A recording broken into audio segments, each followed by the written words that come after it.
It's a pleasure to be here. My name is Tor Inge Vasshus, and I'm the founder and CEO of Corporator. I'd like to start today's session with history. This is an urban legend. Some say it's true, some say it is just an urban legend. And it happened outside the coast of Newfoundland, Canada. A warship was, a US warship was there, and it was foggy, it was dark, cold, and the navigator actually started to see some light in at a distance. And he called the captain and he said, Captain, you have to come. There is something in front of us. And the captain came and he said, tell him to divert, tell him to divert 15 degrees, otherwise we will collide. So the navigator told, please divert your course, otherwise we will collide. But it came back from the Canadians, no, we recommend you divert your course 15 degrees to avoid collision. And then the captain started to become a bit angry.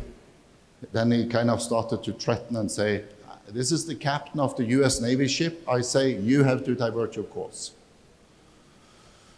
The stubborn Canadian said, no, you have to divert your course. And then at the end, the captain started to shout and say, this is the aircraft carrier USS Lincoln, the second largest ship in the world. We have destroyers, we have cruisers, we have support vessels. I demand that you change your course, otherwise we will take immediate actions. And then after a while, the Canadian came back and said, this is the lighthouse, it's your course. So what do you do, And what is the moral of this story? Even large, reputable, tech-intelligent organizations can lose sight of things and fail to make good judgments. We just see this with big, large corporations, like the Siemens, the BP, the Toronto scandal, Wells Fargo, Equifax, and we have the Boeing scandal as well with the MAX airplanes, and it's continuing. So all of these corporations lost sight and faced major consequences. And we should start to ask ourselves, why is it that these large corporations were not able to prevent these situations from happening? Well, the truth is that today's organization have a lot to navigate, a lot of challenges. And these are challenges that companies have to face: regulatory compliance, AI, cybersecurity, reputational damage, customer expectations, market dynamics, geopolitical situations, etc. And while navigating here, they have to balance this and see how can we manage this from a performance and value creation perspective, and how can we actually make sure that we are not losing value and handling our risk in a good way. So, because all of these situations or challenges can be used for good, maximizing value. At the same time, we can also lose value on these factors. In addition, organizations are constantly pressured to become more efficient, more secure, more agile, more resilient, more profitable, more sustainable, higher quality, etc. And the question is, how can you keep your organization prepared and on course towards strategic excellence? Today, I will give you 5 tools to navigate business challenges. So the first one is, it's all about people. I was talking to one guy yesterday, and he said, we have so complex organization, it's so complex, the environment we are in. And the people need to be aware of the risks that we are exposed. And one of our customers, Deutsche Telekom, the risk manager there, his name is Sunke Thun. He says everyone is a risk manager, you know. And I just love this way of looking at people, you know. I am a risk manager, you are a risk manager, you know. You are a performance management manager, you are a compliance manager. Because compliance, risk, performance, it's all a part of our daily jobs, whether you're on the shop floor or you're on to top manager. Second thing that we have been talking a bit about today in the earlier presentation is to separate responsibility and accountability. And here you have the 3 lines, or some call it 3 lines of defense. So some work on the governance layer, some work on the managed layer, execution layer, and some do the assurance or audit part. If we look further into this, here you see the executive management, governing body, board, audit committees, or the manage, where you have the operational management, the day-to-day work, risk management and compliance functions. And then you have the assurance and also communication lines, which are put up in white here. So that was the second tool. Third tool I like to give you is strategy. So if you don't know where you're going, you have no objectives. And Michael was telling today, you need reliably achieve objectives. That's kind of the thing with strategy management. And many companies don't have a strategy. They have an action plan, a list of what we want to do, but they really don't have a strategy. And the best definition of strategy is the journey from A to B. You have a destination, and you are here now, and you like to take that journey. How do you do that? How do you make sure that you are compliant, that you take care of the risk, that you are actually moving towards the strategic destination? So one big strategic thinker is Peter Drucker. And he said a famous quote. He said, "You can't manage what you can't measure." And that is true. But in today's complex world, I believe you need to actually describe this system. Michael was talking about GRC architecture, how everything interlinks, organizations, risk, compliance, treatments, roles, responsibility. It's a whole system that you need to describe. And this is where we come in with a new word here called a digital twin of an organization. So a digital twin is your physical organization with the org structures, the people, the roles, responsibility, processes, data, business model in terms of strategy model, risk model, compliance model, quality models, and all the other models you have in your business. And you make a digital representation of this. This is what we do in Corporator. We make this digital twin of your organization and also integrate with AI, so you make the best out of it. So we are one company that are listed in this Gartner Magic or Market Guide for digital twin. The fourth tool I like to give you is the compass. The compass here is, the GPRC overview. It's a holistic oversight of governance, performance, risk, and compliance. And this enables you to continuously steer towards your goals and objectives. And this is the GPRC matrix, where you have the 3 lines on the left here, and you have the performance, risk, and compliance. And this is what I think is a holistic framework for GPRC. And this is also why we invented this GPRC notion. You need, as a company, you need to govern your performance, risk, and compliance. You need to manage your performance, risk, and compliance. And you need to assure your performance, risk, and compliance. If you should take the pictures, this is the picture I would have taken if I had the mobile phones. This is my favorite slide. All right, fifth, technology is not everything, but it's anyway important to describe this complex system. And you need technology that can support you on your journey, where you create your digital twin of your organization.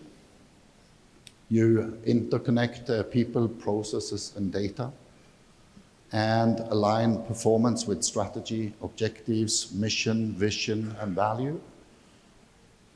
Manage risk and assure compliance, and govern your business as a connected enterprise, as we say it. So if I should summarize the tools, people, competence, maturity, everyone is a risk manager, everyone is a compliance manager. You need these 3 lines to make sure that you separate the lines of responsibility and accountability, govern, manage, and assure.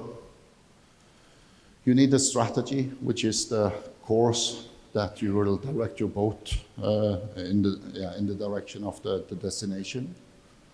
You need a compass, the GPRC compass, and a technology that can support this. So these were the 5 tools in theory that I was talking about. But how does this look like in reality? So let's take a look at how a system can look like, and you will find the tools here. So it's all about people we talked about, and people are exposed to technology, and it should be easy for people to come in, find their risk, find their treatment, find their controls, find their KPIs, their initiatives. And this is what we do through our page, my page. So it's a personal experience that each and every one will have their setup of risk, actions, incidents, etc. And further on the risk side, you have my risk, my projects, etc. Second is the 3 lines that I was talking about. Here you see govern, manage, and assure. So you have all the 3 lines in one system. Strategy management is also a part of this, and you describe your strategy, maybe through a strategy map. This is from the Balance Scorecard, Dr. Kaplan, Howard Business School. And at the bottom here, I don't know if you can read it, but it says our values. So based on our values, we have the objectives for the people. So the people will do processes in order to produce goods and services that will give you a financial return that will increase company valuation. So you can take a look at this afterwards, because we will probably give you the packs. Otherwise, you can also come out and we will show you. So the thing here is that what you do here is that you align the objectives, the initiatives, the KPIs, and the risks. It's kind of all aligned, and you can see how it relates. Executive dashboards with initiatives, audits, treatments, aggregated risk view, and so on. So when it comes to technology, this can be a big bottleneck for you, it's like Michael said, Hotel California, you can never leave, It's important to choose technology that kind of scales and have this integrated GPRC approach. And of course, I'm a bit biased, but we have a platform that can support you on this. So what about AI? How does AI fit into all of this?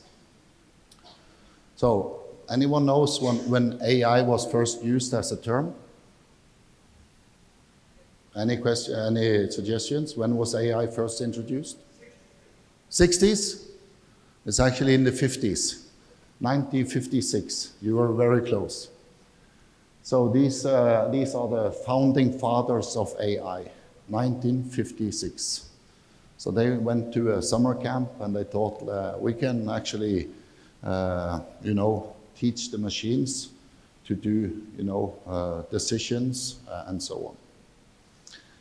So there's a lot of fuss around AI and people are scared, but what is the aim of AI and what is the definition of AI? So one thing I've seen that I like is the aim of AI is to become equal or better than humans. So it should exceed humans in doing what humans are good to do. So what are humans good to do? Well, we move, we listen, we talk, we write, we see, we think, we sense, we smell.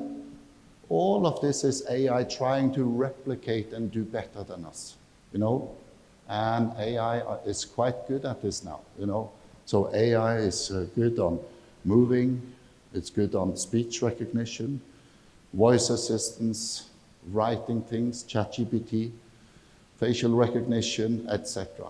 And we see it all over now, smart assistants, recommendation system, autonomous vehicles, and analytics, computer vision, pattern recognition, chatbots, natural language processes. But how is this integrated into our business? So there is a lot of fear around AI, and the expectation is very often not what's the reality. Employees very often fear AI because they think AI is here to replace me. But in reality, AI is here to make me more efficient. So this is what we believe in. For organizations, we'll be fine if we don't do anything with AI. But I believe that organizations that embrace AI will outperform the rest that doesn't do this. So when it comes to type of artificial intelligence, you can categorize according to capabilities or functionalities. So what we have now is this narrow AI. It does small tasks. It writes, it can drive cars, it chatbots, it's these kind of things. But real intelligence we have not been able to create now with general AI and super AI. At least that's what, as far as we know, there is no super AI and general AI. I saw a post from Microsoft the other day that they are no, not Microsoft, but Facebook, Meta Group. They are putting a lot of money into general AI, which is actually going to, put together, a more comprehensive set of, capabilities. But most of the things don't exist yet. It's still, in the early making and so on. So what we have done is we have built in an AI integration framework that enables companies to get help and assistance with defining risk factors, threats, etc. This is an example. You don't see it well, but what we do here is we say, can you help us generating or proposing some risk factors according to ISO 27001? And the system comes up and it generates a list here where you see, and you can go in and you can say, I want this, I want this, I want this, and the others I don't want. So it helps you become more efficient. It doesn't help you to not think at all. You need to think, but it helps you to generate